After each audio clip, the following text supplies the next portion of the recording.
Let me introduce you to Caden, 22 years old. Lives in a studio apartment in Austin, Texas that he has described on 3 separate occasions and without any detectable irony as his curated living environment. The walls are painted in a color called aged linen, which is different from antique white, which is different from warm ivory. And if you ask Caden to explain the difference, he will pull up a color theory TikTok, and you will be standing there for 17 minutes. He has 6 houseplants, each named after a Radiohead album, and he waters them with filtered water from a Berkey gravity system because tap water has fluoride and fluoride, according to a podcast Caden listens to while doing his morning mobility routine. Does something to the pineal gland. The pineal gland. The boy is 22 years old with a functioning pineal gland he has never once used, and he is already in a defensive crouch about it. He has a Himalayan salt lamp on his desk that costs $68 and emits approximately the same amount of light as a birthday candle. And he runs a white noise machine at night set to the sound of rain in an ancient forest. And he diffuses something called grounding blend that smells like if a tree had opinions. His Stanley tumbler, the 40-ounce one in the colorway he waited 3 weeks for, sits on the counter filled with water that has had electrolyte powder dissolved into it because regular water is, apparently, not hydrating enough. Regular water. The thing fish live in, insufficient.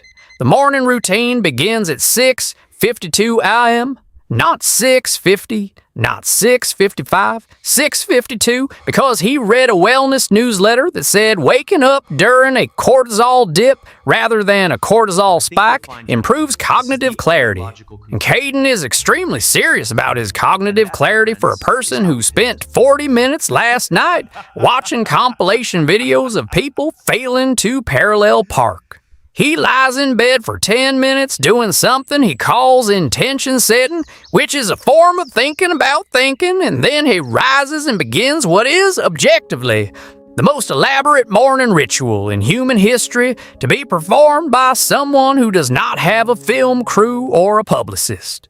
The skincare alone takes 31 minutes. There is a gel cleanser with ceramides. There is a toner misted from 6 inches away from the face, because contact application disrupts the moisture barrier. There is a hyaluronic acid serum, A vitamin C serum, applied in the correct order, because applying them incorrectly, as he explained to his roommate once, basically thermodynamically counterproductive. A retinol eye cream for the under eye area that shows zero evidence of needing retinol because he is 22 years old, and the human face at 22 is doing its very best work without assistance. There is a moisturizer. There is a lip mask. There is SPF 50 applied with a damp sponge for seamless integration. He lives in Austin and works remotely from his apartment, and his daily sun exposure is roughly equivalent to a houseplant's. But the SPF is non-negotiable because Caden has done research. He has done so much research. The research has opinions. Breakfast is assembled, not made.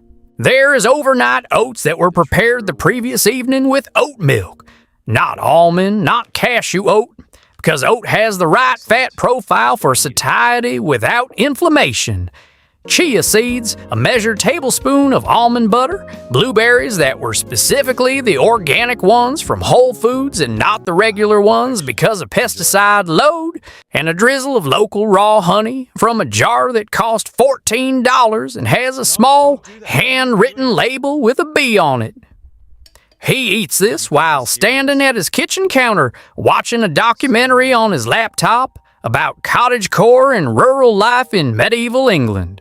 Rolling green hills, stone walls with moss growing between the joints. Women in soft linen carrying wooden buckets through fields where the light comes down golden and slow. Caden watches this and sighs the deep gravitational sigh of someone who has decided he was born in the wrong era. Honestly, he says out loud to Pablo Honey, the pothos on the windowsill, I feel like I would have thrived in that time period, like people were just so connected to the land. No algorithms, no hustle culture, just like intentional living. He takes a spoonful of his overnight oats. He does not register the irony of describing medieval subsistence farming as intentional living while eating a breakfast that took 45 minutes of prior planning and involves 6 specialty ingredients. Pablo Honey, who is a plant, offers no pushback. That is when the app does the thing. Caden's meditation app, the one he pays $16 a month for, the one with the ambient soundscapes and the guided sessions. Narrated by a British man who speaks in the register of someone diffusing a bomb very slowly, makes a noise that it has never made before. Not the singing bowl, not the soft chime, something else. Something like a modem from 1998 having a full existential crisis. A sound that goes up in pitch and then sideways in a way that sound should not go sideways. The screen on his laptop flickers. The Himalayan salt lamp does something with its light that Himalayan salt lamps are not supposed to do. A notification pops up on his phone that reads in plain gray system text. Immersive experience mode activating. Historical calibration. 1402 CE. London, England. Caden frowns at the notification. He taps it. He says, "Wait, I didn't opt into. Is this part of the premium tier?"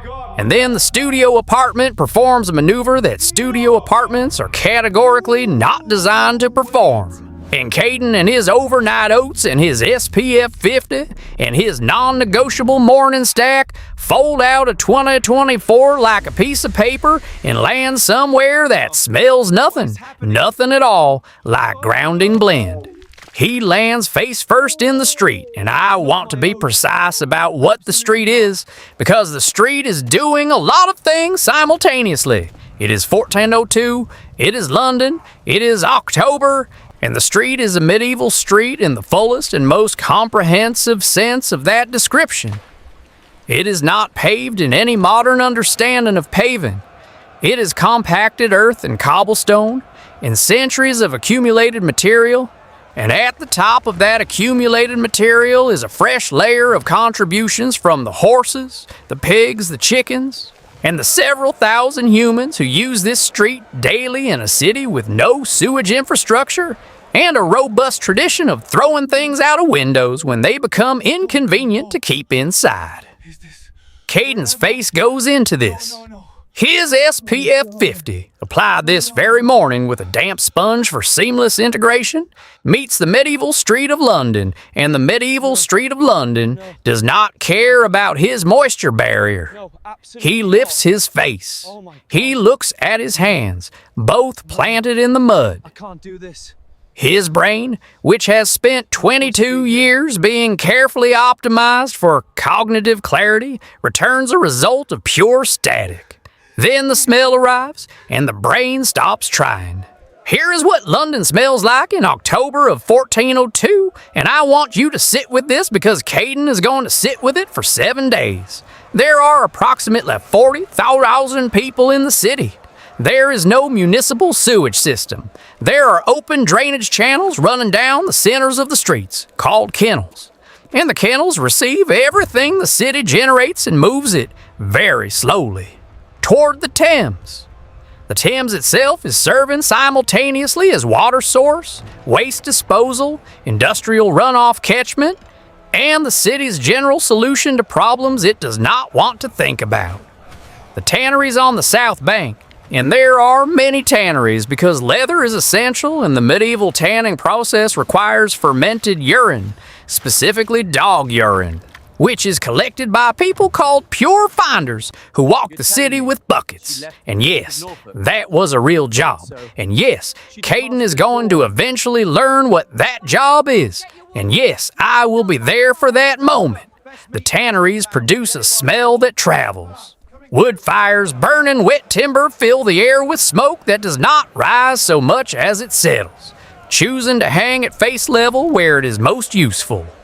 Fish is sold in the market stalls, and some of that fish is past its optimal window by a margin that the seller has decided is negotiable. Underneath all of it is something organic and deep that Caden's olfactory system has genuinely no reference point for, because nothing in Austin, not even the worst gas station bathroom during a summer music festival, has prepared him for the bass note of a medieval city in autumn. Caden stands up from the street. He checks his phone. No signal. No Wi-Fi networks detected. Battery at 0%. Screen dark. Unresponsive. He holds the dead phone in both hands and looks at it the way you look at someone who has betrayed you specifically. The realization that his entire personality is currently an inert black rectangle hits him in stages, like grief. He tries to turn it on 3 times. He holds the power button. He tries the combination that restarts it. He cups it in his hands as if warmth might help. It does not help. Caden puts the phone in the pocket of his Vory joggers, the ones in the colorway he chose, because the guy he follows on YouTube who does men's fashion content said they were the most elevated athleisure option at that price point. And he stands in a medieval London street with dried mud on his face in the first genuinely non-optimized moment of his adult life, staring back at him. A woman walks past carrying a wooden yoke with 2 buckets suspended from it. She is wearing a dress of rough, undyed wool and leather shoes that are not so much shoes as leather folded around a foot and secured with a thong. And she walks with the gait of someone who has never considered walking as anything other than a way to get from one piece of work to another piece of work. She looks at Caden, the Vory joggers, the ceramide cleanser still faintly gleaming on his cheeks, the vitamin C serum giving his skin a subtle luminosity that is historically inappropriate for the 14th century, the dried clay face mask still flaking off his jaw where he hadn't finished rinsing it before the app did its thing. And she looks at him the way you look at something you genuinely cannot categorize and have decided is not your problem. She walks on, the buckets slosh. Caden watches her go. Okay, he says. This is fine. I'm going to ground myself. I just need to find, like, a coffee shop or something. He is going to spend the next several minutes understanding that there is no coffee shop. There is no coffee in England in 1402. Coffee will not arrive in England for another 250 years roughly, when coffee houses open in the mid-1600s. And even then, the coffee will bear approximately as much resemblance to the cortado Caden orders every morning as a candle bears to the sun. There is ale. There is ale at breakfast. There is ale at lunch. There is ale at dinner, because ale is made from boiled water and is therefore safer than the water itself, which is a sentence that contains multitudes about the 14 drinking water situation. When Caden eventually understands this, and when a man at a tavern gestures to a clay cup of ale in response to his increasingly desperate mime of, please, something hot, something a brown, something, he will accept the ale because ale is available and nothing else is. And he will drink it, and his face will do something involuntary. And a man sitting across the table will find this very funny, for reasons that require no shared language. The first problem beyond the smell and the coffee situation is language, which turns out to be its own entire obstacle. Middle English in 1402 is not the English of 2024 with some these and thous inserted for atmosphere. It is a genuinely different language in terms of vowel sounds, grammatical structure, and vocabulary, and while some words are recognizable if Caden listens hard and squints mentally, functional communication requires a level of effort that he is not accustomed to expending in conversation. He is used to conversations where he can text, where there are emoji, where he can reply 12 hours later with LOL, and that is a complete interaction. Here there is a man in a leather apron speaking to him at length, with apparent seriousness, and Caden is getting approximately every 6th word, and is nodding in what he hopes is an appropriate cadence. The man in the leather apron, a blacksmith, it will later become clear, a man whose forearms look like they were assembled from separate, more rugged materials than the rest of human forearms, nods back and walks away. Caden has no idea what just happened. He stands there. He tries to open his notes app to write something down. The phone is still dead. He stands there some more. He finds a tavern by following the smell of food, which is to say he follows the smell that is the least alarming of the available smells. The tavern is a low-ceiling room with exposed timber beams, a central hearth with a fire going, wooden tables and benches, and a floor covered in rushes, dried reeds strewn across the packed earth to absorb what gets dropped, spilled, tracked in, and occasionally deposited by animals that come in from the street. These rushes are changed on an irregular schedule. The current rushes have been in place since well before Caden's arrival, and they contain within their compressed layers a detailed record of the establishment's recent months that Caden's nostrils begin processing involuntarily and immediately. The smoke from the hearth fills the upper third of the room and has nowhere particularly urgent to go. Caden walks in, blinks against the smoke, and says, to the man behind the counter, who is the approximate size and composition of a load-bearing wall, hey, can I get do you have a menu? There is no menu, there is pottage. This is the entire decision tree of the tavern's food service. There is pottage, you can have it, it costs a farthing. Here is a wooden spoon, pottage. For those who came up with any illusions about medieval cuisine that have been cultivated by watching too much food content from creators who do things like medieval recipe recreations in their clean, well-lit modern kitchens with their labeled spice racks and Dutch ovens, pottage is oats or barley boiled in water until they achieve a texture that can only be described as capitulation. It is the culinary equivalent of a white flag. It is gray. Not gray like a sophisticated neutral, gray like weather. It has the faint smell of the grain it came from and the stronger smell of the pot it has been cooking in since yesterday and possibly the day before, if you are fortunate. There is an onion somewhere in it that is cooked long enough to be nearly indistinguishable from the base material. If you are at an establishment having a good week, there is a fragment of salt pork that has been in the pot so long, it is essentially a flavor memory rather than a food item. The bowl it is served in is wooden and has been cleaned by being rinsed in water. The spoon is wooden. Neither the bowl nor the spoon has encountered soap in any form. Caden looks at the bowl. Hot reaches for his phone with the instinct of someone who has not eaten a meal without photographing it in 4 years. The phone is dead. He puts it back. He looks at the bowl. He says, is there a protein option? Like, do you have eggs or anything? The tavern keeper does not understand eggs as a separate protein option. The tavern keeper has eggs in a basket in the back that are being saved because eggs are valuable and served at different hours for different purposes. And the concept of a protein option is not a framework that has ever occurred to him. Caden eats the pottage. He takes the first spoonful and his face makes a complete journey from expectation through confusion through resignation and lands somewhere around acceptance. And he keeps eating because he has not eaten since his overnight oats in Austin, and his body has decided that the pottage is food in the technical sense, regardless of the aesthetic shortcomings.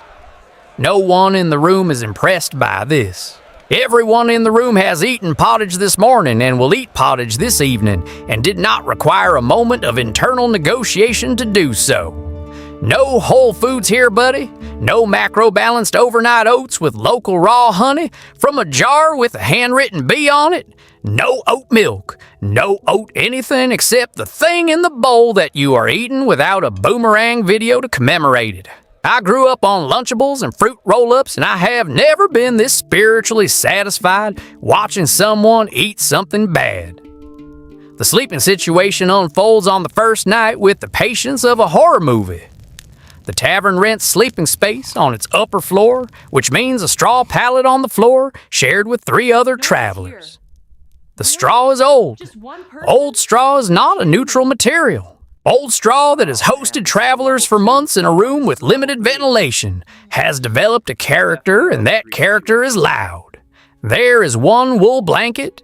Caden takes it, lies down, closes his eyes, tries the intentional breathing technique from the $16 meditation app. 4 counts in, 7 counts held, 8 counts out, and then the fleas introduce themselves. Medieval fleas are a historical fact that no amount of time and distance softens into something manageable. They live in the straw and in the blanket and on the other travelers, and now they are conducting a comprehensive survey of Caden.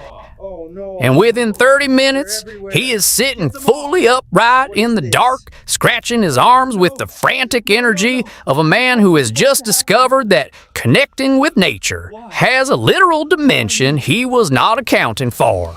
One of the other travelers is snoring in a key that Caden has never heard a human produce. Another smells of ale and something that Caden's brain keeps diplomatically labeling farm. He does not sleep. He sits in the dark of a medieval English tavern in 1402 with no white noise machine, no ground and blend diffuser, no Stanley tumbler, no Pablo honey, and approximately 50 fleas with opinions about his future, and he has never been so specifically alone with himself in his entire life. Back in my day, we lost sleep over our AM away message not loading. We cried when TiVo deleted our recorded shows. This kid has a sleep hygiene routine that involves magnesium glycinate and a mouth guard, and he is sitting on a straw pallet in 1402 being personally evaluated by fleas. And I am watching this like it's the Super Bowl. He is taken in on the second day by a baker named Edmund. Edmund is somewhere between 40 and 60 years old in the way that people in 1402 exist in that range, meaning he has been 45 since he was 30, because physical labor and medieval winters age a person with commitment. He is broad, quiet, and efficient in the way of people whose days are structured entirely around what must be done rather than what might be optimized. He offers Caden shelter in exchange for labor without ceremony or documentation, because the informal labor economy of medieval London does not have an onboarding process or a probationary period or a form to fill out about your experience level. You work, you eat. This is the agreement. Work begins before dawn. The oven, a large stone structure built into the wall of the bakery, must be fired with wood, and the wood must be split first. And the person who is going to split the wood is Caden, who picks up the axe the way someone picks up an object they have seen depicted but never actually touched. He holds it at the wrong point on the handle. He stands at the wrong angle to the log. He swings and the axe head glances off the side of the wood and buries itself in the ground next to his foot. And Edmund, standing in the doorway of the bakery watching this, says something in Middle English that requires zero translation because the tone is a universal language. It is the tone of a man who has run out of a specific kind of patience. Edmund's son, a boy of about 14 named William, who has been splitting wood since he was 9 years old and does it the way someone breathes without thinking, takes the axe from Caden without comment and splits the morning's wood in 8 minutes. William does not look at Caden while he does this. William does not look at Caden at all. In the way that 14-year-olds who have been working since childhood look at soft strangers who can't split wood, which is to say, not at all, as a deliberate and considered choice. Caden is reassigned to kneading dough, which he initially approaches with the energy of someone who has seen sourdough content on YouTube and feels prepared. He is not prepared. Medieval bread dough is a different entity from the aesthetic, slightly sticky, lovingly hydrated sourdough of the artisan bakery experience. It is dense, it is cold in the October morning, and it requires sustained upper body effort over a period of time that makes his arms fail at the 25-minute mark in a way that is complete and total, and not the good kind of burn from a Pilates class. His hands, which have lived a life of keyboards and touch screens and the gentle weight of a Stanley tumbler, begin to hurt in new and specific places. His lower back, which he has spent considerable money on foam rollers and lacrosse balls trying to maintain, communicates its opinions about this new arrangement with clarity. He keeps going because Edmund is watching and because there's nowhere to stop to. No, I need a mental health moment that maps onto this context. Edmund's wife, a woman named Agnes who is 40 years old and looks like someone who has made peace with every hard thing in the world and would like you to also make peace with it immediately. Sets the rhythm with her own hands and Caden tries to match it and manages about 60% of it, and she does not adjust her rhythm or acknowledge his 60% in any direction. The bathroom situation becomes relevant on his second morning in medieval London, and it is the situation the title of this entire video promised you and I want to deliver. There is no bathroom. Not a primitive bathroom. Not a bathroom with low water pressure or a broken exhaust fan. No bathroom. The chamber pot is a ceramic vessel that lives under the sleeping pallet and is used during the night. And in the morning it is carried to the window of the upper floor and its contents are thrown into the street below. This is not a workaround or an emergency measure. This is the system. This is the sanitation infrastructure of one of the largest cities in England in 1402. Caden stands on the second morning, holding the chamber pot, looking at the window, doing the math on what is about to happen. And the expression on his face is the expression of a person having a very quiet, very complete nervous breakdown about something they cannot explain to anyone around him. He walks to the window. He looks down at the street. Someone below looks up at exactly the wrong moment, or exactly the right moment, depending on your perspective. And my perspective is that this is the right moment, and makes a noise of protest. Caden performs the action because what is the alternative? He performs it with his eyes closed. He had a total washlet back in Austin. A smart toilet with a heated seat and a bidet function, and a remote control with a button labeled Comfort Wash. He paid extra for the apartment because it had the Toto washlet. He mentioned the Toto washlet, unprompted, at 4 separate social events in the past year.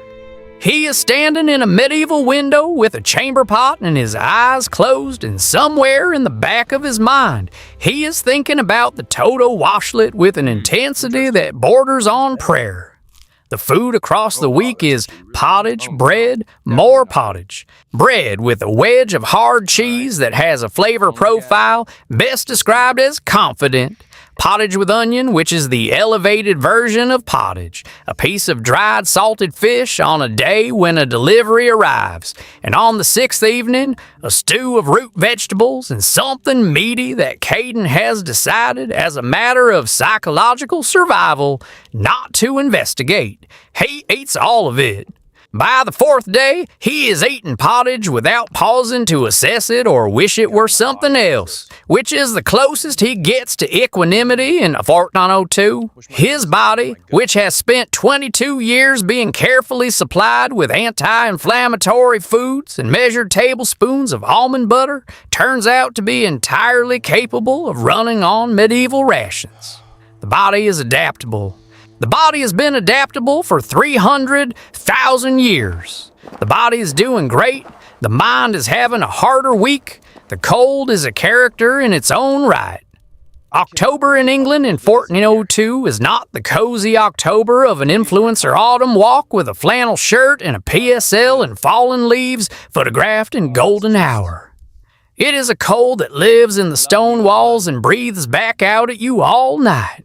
The bakery is the warmest place in his world because of the oven, but even there the warmth is localized and the rest of the room is doing what October air does without central heating, which is whatever it wants. The Viore joggers are not warm. They were designed as previously established for elevated athleisure. And elevated athleisure did not anticipate a use case of 14th century English winters. Agnes gives him a wool cloak, rough spun, undyed, scratchy in the manner of something that was a sheep very recently and hasn't fully emotionally processed the transition, and he puts it on and it scratches him and he says, beginning to say, I have kind of sensitive skin. Do you have something a little more? And Agnes is already in the other room, performing the next necessary task, and the sentence Caden was constructing simply remains unfinished in the cold air. His skincare routine in 1402 consists of cold water from the bucket in the courtyard applied to the face with the hands, and that is the whole routine. The hyaluronic acid is gone. The vitamin C is gone. The SPF 50, which was doing such excellent work, is gone. The ceramide cleanser that was protecting his moisture barrier is gone. And his skin, after a week without the 31-minute routine, without the 6 products applied in the correct order, looks, and this is genuinely annoying, fine. It looks fine. It looks like the face of a 22-year-old who has been sleeping in straw and working in a bakery and eating pottage. Which is to say, it looks tired and smudged with flour and smoke. But the skin itself is doing what 22-year-old skin does, which is its job, which it has always been fully capable of doing without 31 minutes of assistance every morning. He tries to explain himself to William, the 14-year-old who has been watching him with the consistent expression of mild contempt that a 14-year-old in 1402 who works 15-hour days has earned the right to direct at soft people from the future. They don't share language, but they share the bakery, and on the third evening, they are both sitting near the oven after the day's work, and Caden, with the exhausted clarity of a person whose performative self has been stripped down to something closer to actual self, tries using gestures and expressions to communicate something. He doesn't know what he's trying to communicate. He points to himself. He mimes sleeping, then makes a thumbs up, which means nothing to William, the thumbs up having no particular significance in 1402 and also being, technically, a repurposed ancient Roman gesture that historians have complicated feelings about. William looks at the thumbs up. William says something short. Caden shakes his head to indicate he doesn't understand. They sit there. It is not comfortable. It is not the curated connection of a mindful communication workshop.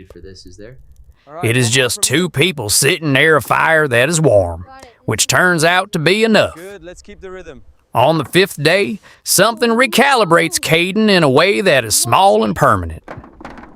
He is helping William carry trays of finished loaves to the handcart for delivery, and William slips on a wet stone in the courtyard and goes down hard, cutting the back of his hand on the rough edge of the cart. Not a minor cut. A real cut, the kind that bleeds with commitment. William looks at it. He pulls a strip of cloth from the pocket of his tunic. He keeps it there, Caden realizes, because this is not an unusual occurrence. Because a 14-year-old who does this work every day has made practical preparation for injury a part of his basic equipment. He wraps the hand. He picks up the tray. He continues. He does not sit down. He does not take a moment.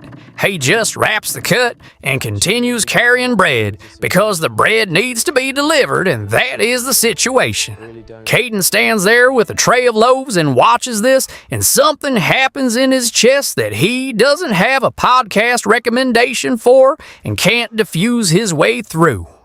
He picks up his tray and continues. His arms are shaking slightly. He doesn't mention his arms for the rest of the day. The sky at night in 1402 is something that Caden does not expect and that I'm going to give him. Because fair is fair. There is no light pollution. There are no LED street lights, no office buildings left on overnight, no glow of a city visible from 30 miles away. The sky above London in 1402 on a clear October night is the actual sky in its full and unmediated state, which means more stars than Caden has ever seen in his 22 years of living in places where the sky has always been diluted by electricity. He sees it on the fourth night, standing in the courtyard after carrying water, and he stops and looks up and forgets for approximately 90 seconds that he is cold and tired and his hands hurt and he hasn't talked to anyone he knows in 4 days, and his phone is dead. He just looks at the sky. It is, without any optimization or curation or content strategy, the most beautiful thing he has seen in recent memory. Pablo Honey, he thinks. He would have liked Pablo Honey to see this and immediately feels the particular loneliness of having a feeling you want to share and having no mechanism to share it. The return happens on the 7th morning. Caden is in the courtyard before dawn splitting wood. He has gotten better at splitting wood. Not good, but better. Enough that it no longer looks like a physical argument between himself and the axe. When his phone in his pocket makes the sound, the dial-up modem having a crisis, he pulls it out. 100% battery. The screen lights up. The notification says, Immersive Experience Mode, Session Complete, Returning to Present. He looks at the screen. He looks back at the bakery. Through the open door, he can see Edmund stoking the oven with the economy of movement of a man who has done this 10,000 times and will do it 10,000 more.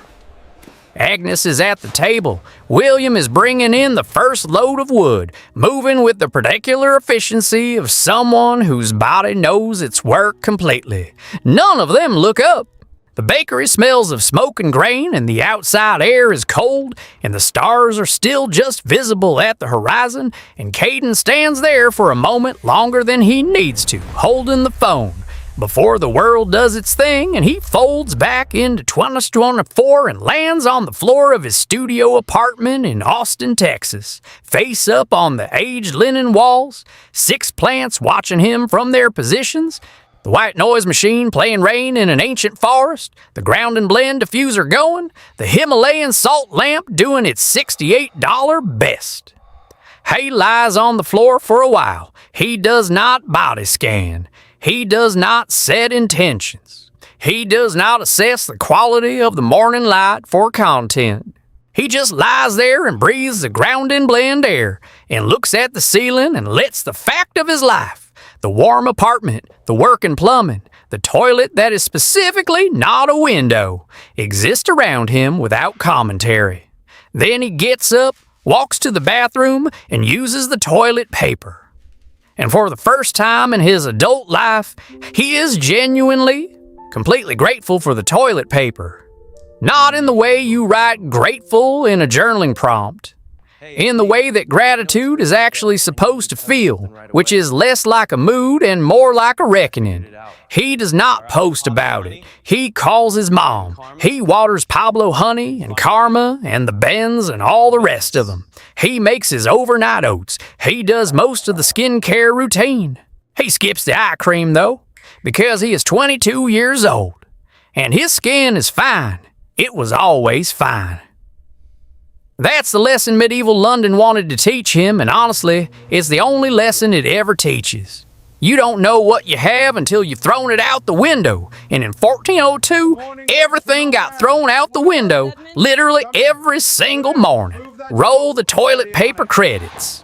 Pour one out for Edmund and Agnes and William and the whole medieval London crew, who worked harder in one day than most of us work in a month, and never once had the option to call it a soft life season. They just had the one season. It was called survival. And they were, by any honest measure, pretty good at it.